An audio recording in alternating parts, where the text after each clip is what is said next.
Let's say, hypothetically, an Asian person becomes president of the United States. Not just any Asian person. A fully, authentically, culturally Asian person. Someone raised by a mother who still has the same plastic bag from 1997. Someone whose grandmother has a locked drawer that nobody has ever opened. Someone who learned to use chopsticks before they learned to read. Someone who, when asked, "Where are you really from?" answers Ohio and watches the disappointment spread across the interviewer's face in real time.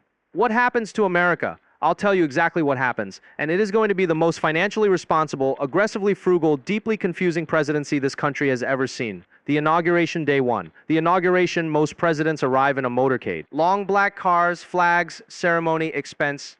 The new Asian president arrives in a 2003 Toyota Camry with 340,000 miles on it because it still runs fine and the heater works. The Secret Service has to jog alongside. The inauguration ceremony is scheduled for noon. It starts at 11:45 because the president showed up early out of habit and decided there was no reason to wait. We said we'd be here, we're here, let's start. The inaugural speech is 12 minutes long, not because the president ran out of things to say, but because everything that needed to be said was said, and there was simply no reason to keep talking after that.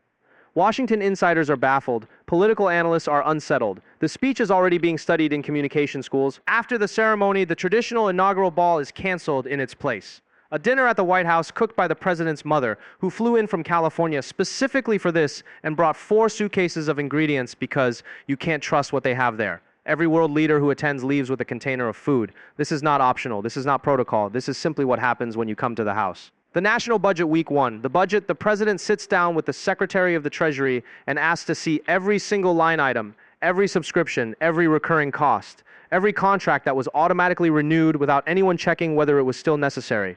By Thursday, 17 government subscriptions have been canceled. 3 of them were for software platforms that nobody in the relevant department had logged into since 2019. One of them was a magazine subscription that had been auto-renewing since the Clinton administration. Nobody is sure how it happened. The president is not surprised. You check these things, the president says. Every month you check. The Pentagon presents its annual budget request. The president looks at it for a long time, then asks one question. What is this line item for $47,000 labeled miscellaneous? The room goes quiet. Nobody knows what. The $47,000 miscellaneous line item is for. Nobody has ever asked before. An investigation is launched. It has been there since 1987. Defense contractors who have been billing the government at certain rates for decades receive a phone call. The president would like to renegotiate. The president has done research. The president knows what the fair price is. The president is not angry, just very, very calm and very specific about the numbers, which is somehow more frightening than anger. By the end of the first quarter, the national deficit has been reduced by a measurable amount. Financial analysts call it unexplained. The president calls it basic foreign policy. The first state dinner, the French delegation arrives with wine. The president accepts it graciously and serves it at the dinner, alongside rice that was made this morning and has been keeping warm since 10 a.m. The British delegation brings a gift. The president receives it with both hands and a nod that communicates more than any words could. The state dinner itself operates on a rotating shared plate system. Nobody has individual dishes. Everything is placed at the center of the table, and everyone takes what they want. This is simply how dinner works. Several European delegates are confused. The Japanese delegation feels immediately at home. The Vietnamese ambassador has tears in her eyes for reasons she cannot fully explain. The bill for the state dinner comes in 34% under the allocated budget, because the president personally reviewed the catering, quote, identified 3 items that were overpriced and negotiated before signing anything. When the G7 summit comes around, the president arrives with a prepared agenda, a specific list of desired outcomes, and a deadline. We're here to accomplish these things, the president says at the opening session. Let's accomplish them and go home. The summit ends a day and a half early.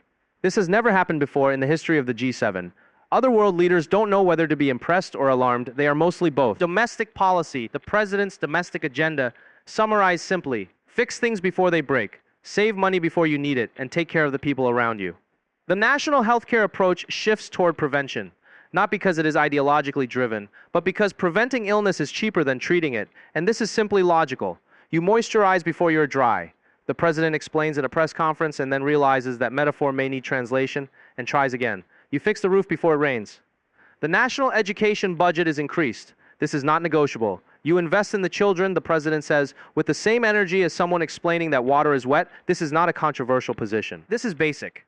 A new infrastructure bill passes. It has been sitting in various stages of discussion for 11 years. The president calls a meeting, identifies the specific points of disagreement, addresses each one directly, and asks everyone to stay until it is resolved.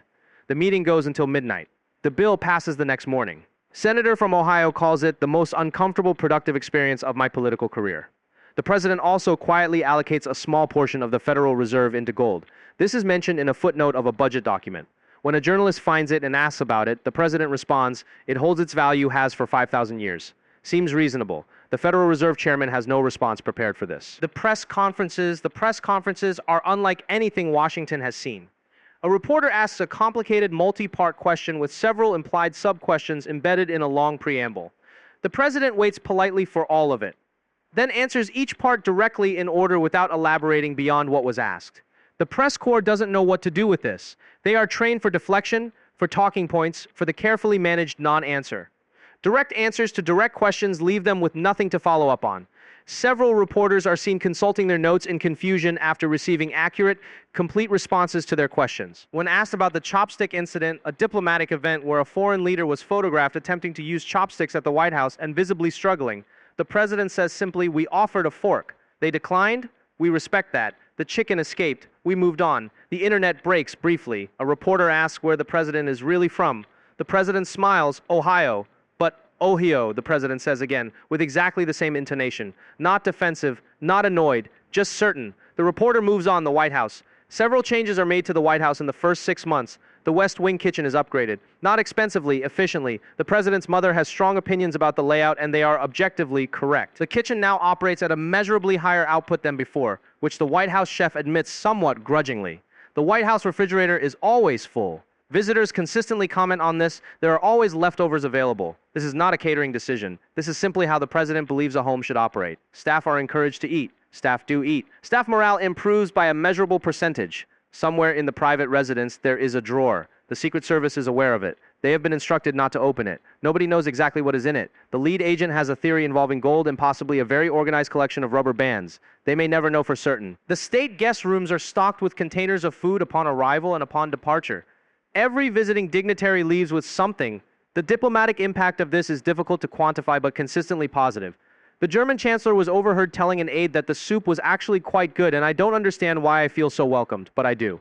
So what really happens if an Asian person becomes president of the United States? The budget gets checked. Every line item every month. The leftovers never go to waste. The chopsticks are available, but so is the fork. No judgment. The sunscreen is applied every morning because it is not a beach product, it is a daily non-negotiable, and the president will not be explaining this again. The gold reserve goes up slightly. The miscellaneous line item is investigated. The state dinners end with everyone leaving full and slightly confused about why they feel so taken care of. And somewhere in the private residence of the most powerful building in the world, there is a small locked drawer wrapped in red cloth next to a bottle of Tiger Balm and some expired vitamins. Nobody touches it, nobody needs to. Because when the economy wobbles, when the budget shakes, when the world does what the world sometimes does, the president with the locked drawer sleeps very well. If you could make one Asian cultural policy the law of the land, drop it in the comments. No wrong answers, except sticking chopsticks straight up in food. That one is not a policy, that one is a crime. Thanks for watching Like an Asian. See you next time.